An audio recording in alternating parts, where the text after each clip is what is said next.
اعوذ باللہ من الشیطان الرجیم بسم اللہ الرحمن الرحیم صلی اللہ علی نبی الامی وآلہ صلی اللہ علیہ وسلم صلاۃ وسلاما علیک یا رسول اللہ قلت حیلتی انت وسیلتی ادرکنی یا سیدی یا رسول اللہ صلی اللہ علیہ وآلہ وسلم۔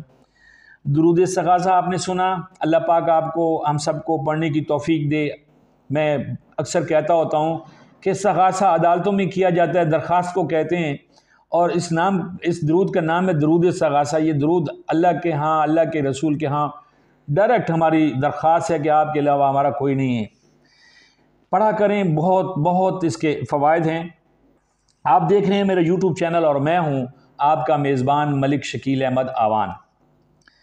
گزشتہ دنوں، یہ ابھی چند دن پہلے، یہ کلاچی جگہ ہے ڈیرہ اسماعیل خان میں، اور وہاں پہ دہشت گردوں کے ساتھ جو ہے ہمارے افواج پاکستان، ہماری لا انفورسمنٹ ایجنسیز کا جو ہے ایک جس کو مٹ بھیڑ کہتے ہیں وہ بھی ہوئی، لیکن وہ ایسا نہیں تھا کہ انہوں نے گاڑی بلڈنگ میں ماری، دہشت گردوں نے، اس میں بارود تھا، وہ اس کی وجہ سے ہمارے 27 کے قریب نوجوان شہید ہو گئے۔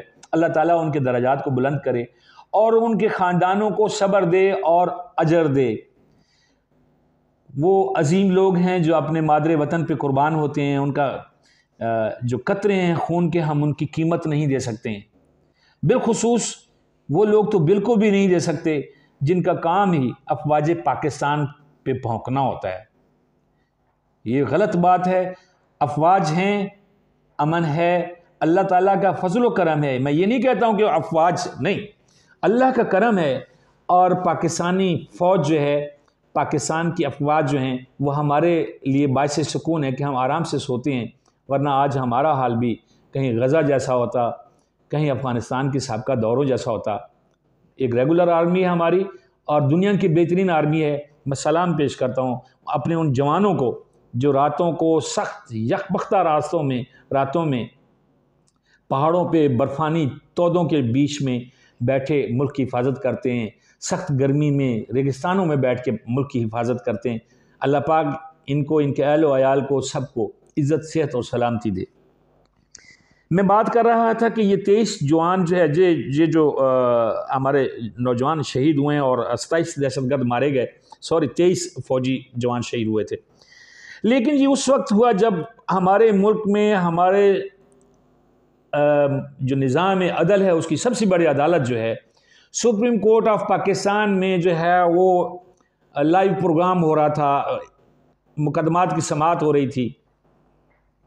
عدالتیں تو ہمارے ہاں بن چکی ہیں سیاستدانوں کا کھلونا۔ عام آدمی کی تو بات اس وقت عدالتوں میں ہے ہی کوئی نہیں۔ سپریم کورٹ چلے جائیں، پی ٹی آئی نے یہ کر دیا، نون لیگ کو فلاں ریلیف مل گیا، پی ٹی آئی کو فلاں ریلیف مل گیا، زرداری نے یہ کہہ دیا، فلاں نے یہ کہہ دیا۔ سارا دن، پورا ہفتہ جو ہے بینچز بنتے ہیں، اور وہ بینچز انہی لوگوں کی سنوائیوں پہ لگے رہتے ہیں۔ غریب آدمی کا کہیں پہ کوئی سنوائی نہیں ہے۔ چلیں، یہ تو ایک نظام ہے، اس میں اور آپ تو کچھ نہیں کر سکتے، یہ بڑوں کے کام ہیں، ہم بڑے تھوڑی ہیں۔ ہم تو وہ جھاڑیاں ہیں جو کہتے ہیں نا کہ جب دو سانڈ آپس میں لڑتے ہیں تو جھاڑیوں کا ستیاناش ہوتا ہے۔ ہم لوگ تو جھاڑیاں، یہ سانڈ لڑ رہے ہیں عدالتوں میں آگے پیچھے۔ یہ 26-27 خاندان، میں کہتا ہوتا ہوں، یہ 26-27 خاندان یا افراد جو بڑے سٹیک ہولڈرز ہیں، یہ انہی کے کمالات ہیں۔ لیکن جس میں موضوع پہ آنا چاہتا ہوں وہ یہ ہے کہ ہمارے جوان شہید ہو رہے تھے، اور ہمارے ملک میں تمام چینلز جو ہیں وہ دکھا رہے تھے سپریم کورٹ میں کہ کیا ہو رہا ہے۔ خیر، بریکنگ نیوز بھی چلی، یہ تو نہیں ہے کہ کسی نے کوریج نہیں دی، لیکن زیادہ ٹائم اس کوریج کو مل رہا تھا، اور کوریج اتنی زبردست تھی کہ میرے جیسے ان پڑھ لوگوں کو بات کی سمجھ ہی نہیں آ رہی تھی، کیونکہ چیف جسٹس صاحب اور ان کے جو وہاں پہ رفقا کار بیٹھے ہوئے ہوتے ہیں، اور جو وہاں پہ ہمارے وکلا حضرات آ کے بولتے ہیں، سارے لوگ انگریزی میں بولتے ہیں۔ آپ کس کو اپنی باتیں سنانا چاہتے ہیں؟ مجھے آج تک سمجھ نہیں آئی۔ ہم عوام ہیں، ہمارے لیے آپ نے بات کرنی ہے، ہمیں تو سمجھ آتی نہیں انگریزی کی، تو انگریزی کا مقصد کیا ہے؟ کیوں ہم اتنے انٹرنیشنل لوگ ہو گئے کہ ہماری باتیں جو جب تک ہم لوگوں کو نہ سنا سکے تو ہمارا گزارا نہیں ہوتا۔ ترکی کا صدر جاتا ہے، ترکی میں بات کرتا ہے، ٹرانسلیٹر بیٹھا ہوتا ہے۔ کیا ترکی والے کو انگریزی نہیں آتی؟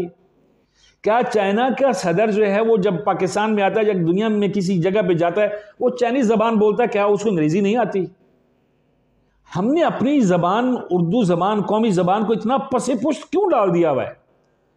سکولوں میں چلے جائیں، ہم تو اتنے گھٹیا ہو گئے ہیں، ہم سکولوں میں جائیں وہاں پہ جو بیٹھی ہوئی ہوتی ہیں ریسیپشن پہ خواتین بیٹھی ہوتی ہیں، جو سٹاف بیٹھا ہوتا ہے، ان کی پوری کوشش ہوتی ہے کہ انگریزی میں سوال جواب کریں، بچوں سے انگریزی میں سوال جواب کریں۔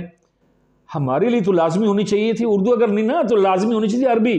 ہم تو لا الہ الا اللہ محمد رسول اللہ پڑھنے والے لوگ ہیں، ہماری عربی ہے، ہمارے جو لافانی زبان ہے اور جو ہمارے مذہبی زبان ہے وہ تو عربی ہے۔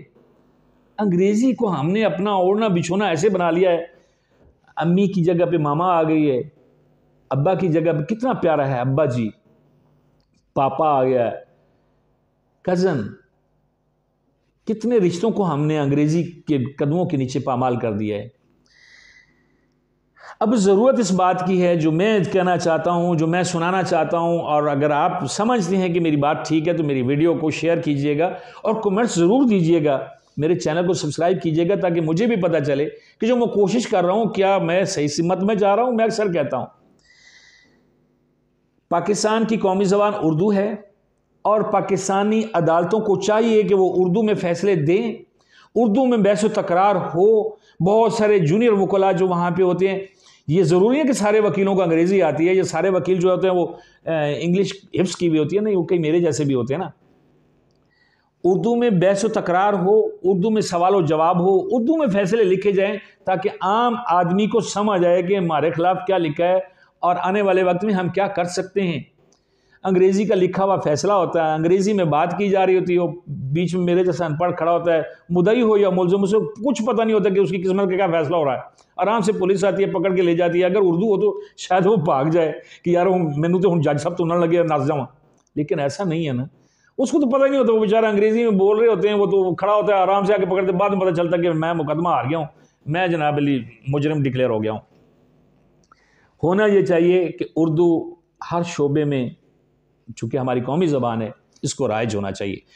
اردو میں بڑے بحث و مباحثے ہوتے ہیں، اردو کے لیے بہت ساری کوششیں ہو رہی ہیں، لیکن میں بڑا فیورٹ سمجھتا ہوں اس بندے کو، میں اس کو مخاطب کرنا چاہتا ہوں۔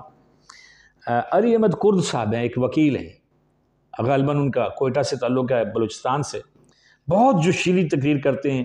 کرد صاحب، میری آپ سے گزارش ہے کہ آپ اس پہ کام کریں، اور میں آپ کو کبھی کبھی دیکھتا ہوں جب آپ چیف جسٹس صاحب کے سامنے کھڑے ہوتے ہیں اور آپ بول رہے ہوتے ہیں، بڑے ٹکا کے آپ بولتے ہیں، تو میرا خیال ہے کہ اگر آپ تک یہ میری آواز جاتی ہے تو ٹکا کے اس پہ تھوڑا سا جو ہے نا وہ کوشش کریں تاکہ یہ اردو جو ہے ہماری عدالتوں میں بولی جائے اور سمجھائی جائے، آرڈرز جو ہیں، جو احکامات ہیں ججز کے، وہ بھی اردو میں ہیں۔ جزاک اللہ۔